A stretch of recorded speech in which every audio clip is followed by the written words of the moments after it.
Hello, I'm Askar Sharilief and you're watching the news from Kazakhstan. What lessons must Kazakhstan learn from the recent events in Kyrgyzstan? This question was discussed during the roundtable in Almaty by political scientists, journalists, representatives of public unions and political parties. Our authorities are irresponsible and they will definitely not take anything from the situation. They will continue to act the same way as they always have, ignoring all the alarming signs. The participants of the round table made predictable conclusions. The opposition in Kyrgyzstan is much cohesive and effective than in Kazakhstan, as well as closer to the people. Still, the most unique aspect of the recent revolution is the fact that it was not the opposition that led the charge of the people, but the other way around. In the end, one consensus was reached. Kazakh authorities have to enter an open dialogue with the opposition. President of the Public Union Talmas Aynur Kurmanov didn't take part in the discussion, but still had something to say about the matter. This revolution actually birthed a new form of citizens' self-organization, so-called National Forum or Kurultai. Of course, this is not a council of some kind of a new authority, but it allows people to self-organize from within.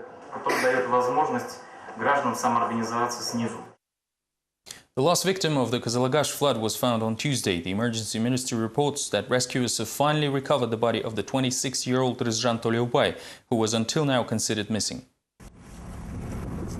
The body was found by rescuers of the emergency department who were conducting search operations in the river Kazakhstan. If the woman will be identified as the missing Tolyaubay, the victims list could be finally closed. 45 dead bodies, including 15 of minors, were recovered since the beginning of search and rescue works.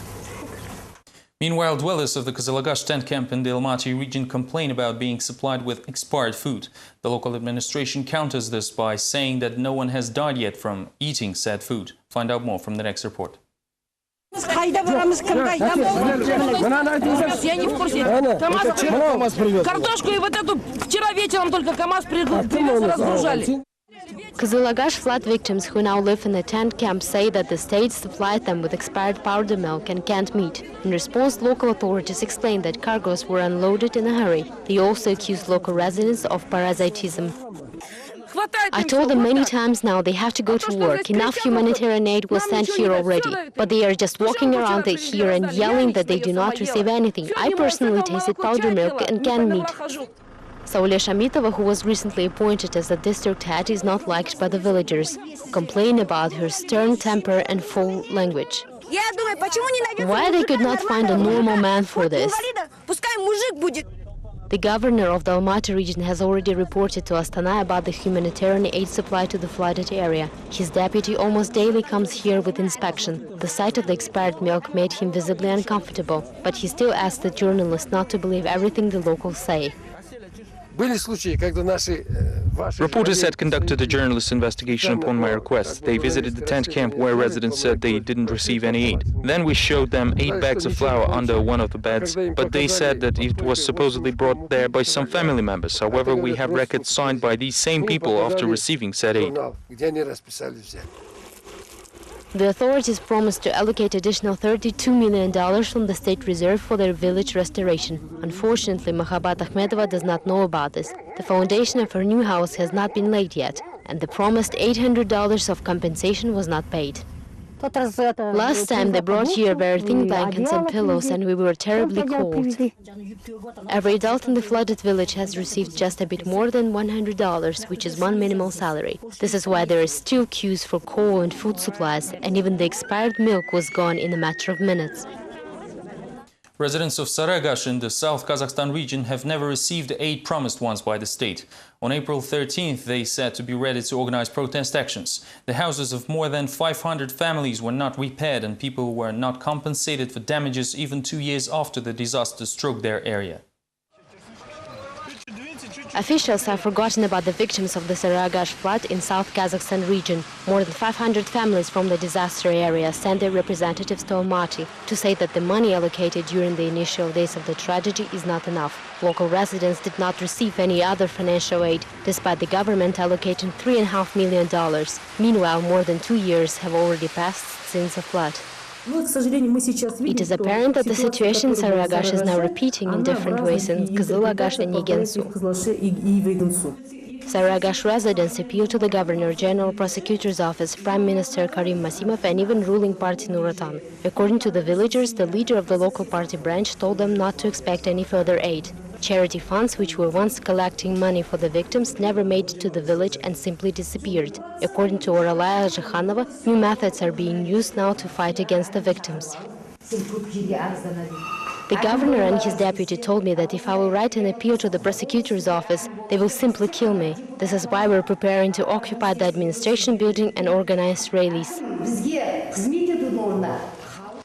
On February 21, 2008, the Saragash flood killed one person, while the total number of all victims exceeded 12,000. More than 300 heads of cattle died, 260 houses were destroyed, and 400 buildings became unusable. Back then, neither officials nor emergency ministry warned people about the coming disaster. 2 years later, residents say that they are now ready for extreme measures.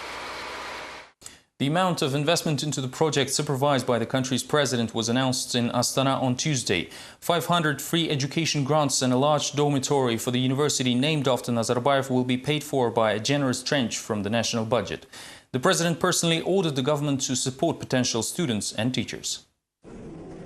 Prime Minister Karim Masimov re-signed the president's order to the finance and education ministers, noting that the budget has all necessary resources. In addition, the cabinet had instructed officials to announce the beginning of admission to the presidential university. This elite international institution was built on the left bank of Astana and will be opened in September of this year. Best specialists from world-famous universities will teach there.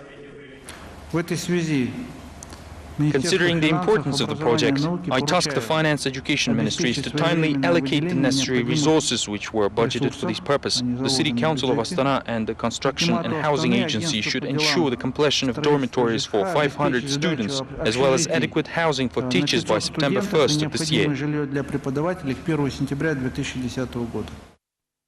The government has also good news for the country's bankers. The Financial Market Supervision Agency approved the debt restructuring plan for Temirbank.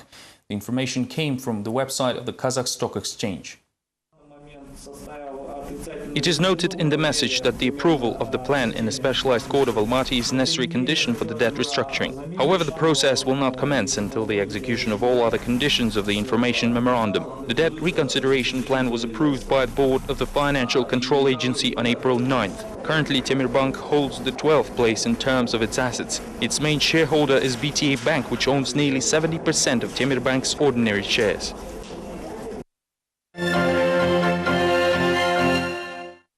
The creation of a new opposition movement was announced in Almaty on Tuesday. Zastar 2012 will essentially become the youth wing of the democratic movement Kazakhstan 2012. So far, the organization has about 40 activists. Our goal from the beginning is the creation of an opposition mass youth organization. We will use radical methods against the current government. We will firmly stand our ground, as the authorities should finally pay attention towards young people, workers and students.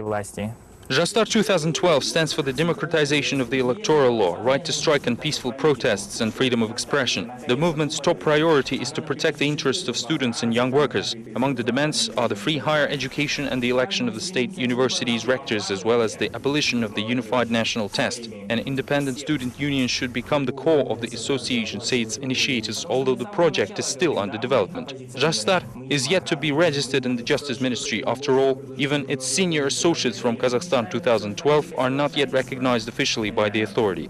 I believe that young people are unifying and trying to set up a youth wing within the 2012 movement, which is a good signal that the political process in Kazakhstan is not standing still.